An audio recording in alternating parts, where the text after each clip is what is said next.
নমস্কার, সুচন্দার রান্নাঘরে সবাইকে স্বাগত জানাই। এই যে দেখতে পাচ্ছেন আমাদের পুকুরের মাগুর মাছ। এই মাছ দিয়ে আজকে একটা আমি নতুন ধরনের রেসিপি রান্না করে দেখাবো। তো আপনারা পুরো ভিডিওটা স্কিপ না করে দেখবেন, আশা করি আপনাদের ভালো লাগবে। তো চলুন মূল রেসিপিতে যাওয়া যাক। জয়নাল, তুমি কি মাছের সাথে খেলা করতেছ? এই কাটা ফুটবে না হাতের মধ্যে? জি বাবা, এই মাছগুলো এক একটা ওজন কতটুকু হয়েছে? 300 গ্রাম। একটারই ওজন 250 গ্রাম। দেখেন আমাদের পুকুরের মাছ একদম কি বড় বড়। মাছের সাইজটা কি,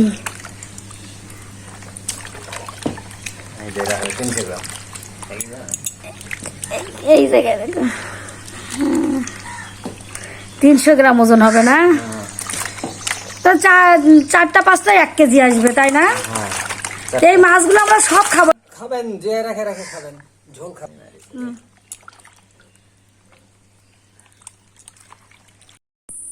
আমি এই টাটকা মাগুর মাছ দিয়ে আজকে মাগুর বড়া রান্না করব। তো আমি ডালটা বেটে নিয়েছি। ডালের মধ্যে দিয়ে দিব লবণ, হলুদ গুঁড়ো, সামান্য পরিমাণে মরিচের গুঁড়ো। এখন আমি ডালটা ভালোভাবে লবণ, হলুদ, মরিচ গুঁড়ো দিয়ে ফেটিয়ে নিব।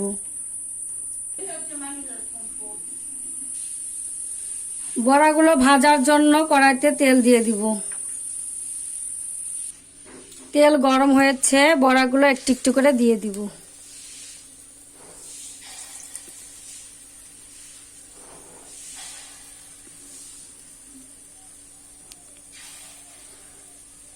আমি অল্প করে বড়াগুলো ভেজে নিব।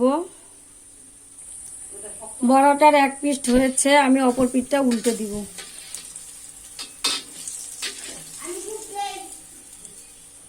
বড়াগুলো একদম অল্প আঁচে ভাজতে হবে, বেশি জাল দিলে বড়াগুলো পুড়ে যাবে।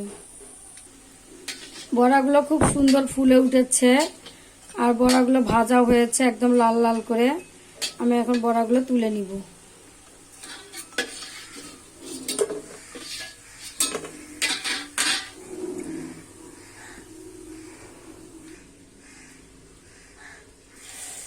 আবারও আমি বড়াগুলো এভাবে দিয়ে দিচ্ছি। বড়া অল্প করে দিলে একটার সাথে আর একটা বড়া লেগে যাবে না, আবার বড়াগুলো সুন্দর ফুলে ফুলে উঠবে।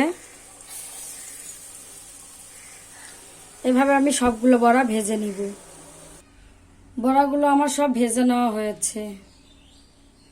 বড়া ভাজার তেলে আমি মাগুর মাছগুলো ভেজে নিব। মাগুর মাছগুলো আমি ধুয়ে কেটে পরিষ্কার করে লবণ হলুদ মেখে নিয়েছি। মাছগুলো এখন ছেড়ে দিব।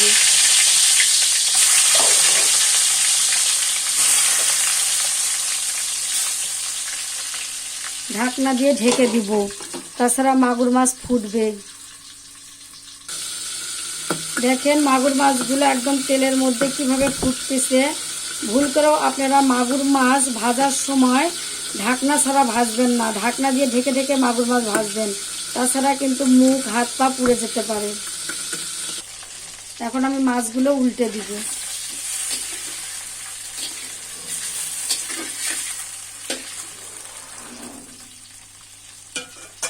আবারও ঢাকনা দিয়ে ঢেকে দিব। মাছগুলো ভাজা হয়েছে, তুলে নিব।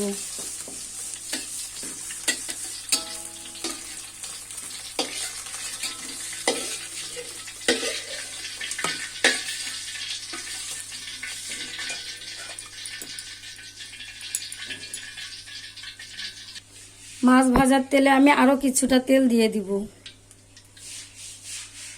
তেল গরম হয়েছে, দিয়ে দিব জিরা ফোড়ন। একটা তেজপাতা নিয়েছি, ছিঁড়ে দিয়ে দিলাম। পেঁয়াজ কুচিগুলো দিয়ে দিব। পেঁয়াজগুলো ভালো করে ভেজে নিব। আমি কয়েকটা গোটা রসুন কোয়া দিয়েছি, আপনারা না চাইলে না দিতে পারেন, কেননা রসুনের প্রচুর উপকারিতা আছে। আমি কাঁচা রসুন খেতে পারি না, এজন্য তরকারির মধ্যে আমি 2-1টা করে কাঁচা রসুনের কোয়া দিয়ে দিই, খেতেও ভালো লাগে। পেঁয়াজগুলো লাল করে ভেজে নিয়েছি। দিয়ে দিচ্ছি আদা রসুন বাটা। আদা রসুনগুলো ভালোভাবে পেঁয়াজের সঙ্গে ভেজে নিচ্ছি।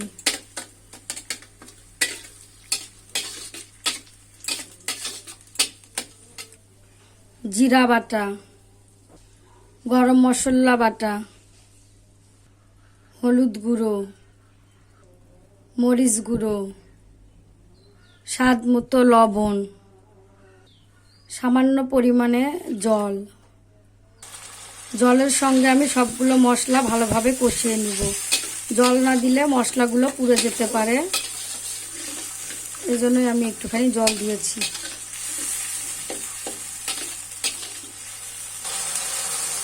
পেঁয়াজ থেকে একদম জল শুকিয়ে এসেছে। আমি পেঁয়াজটা ভালোভাবে কষিয়ে নিব মশলার সঙ্গে। যতক্ষণ পর্যন্ত না একদম তেল ছেড়ে আসছে ততক্ষণ পর্যন্ত আমি এভাবে কষাতে থাকবো। মশলাগুলো আমার ভালোভাবে কষানো হয়েছে, মশলা থেকে তেল ছেড়ে দিয়েছে। এখন আমি ঝোলের জন্য জল দিয়ে দিব। ঝোল ফুটে উঠেছে, ভেজে রাখা মাছগুলো ছেড়ে দিব।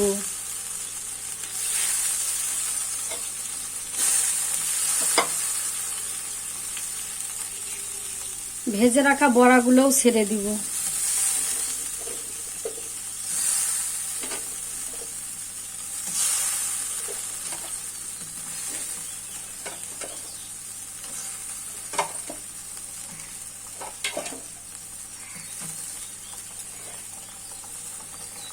মাছ আর বড়াটা ঝোলের সঙ্গে মিশিয়ে দিব।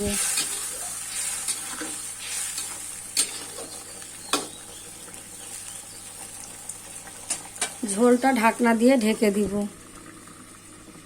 ঢাকনাটা তুলে নিব। দেখেন বড়াগুলো একদম খুব সুন্দর ফুলে উঠেছে, একদম ডবল হয়েছে।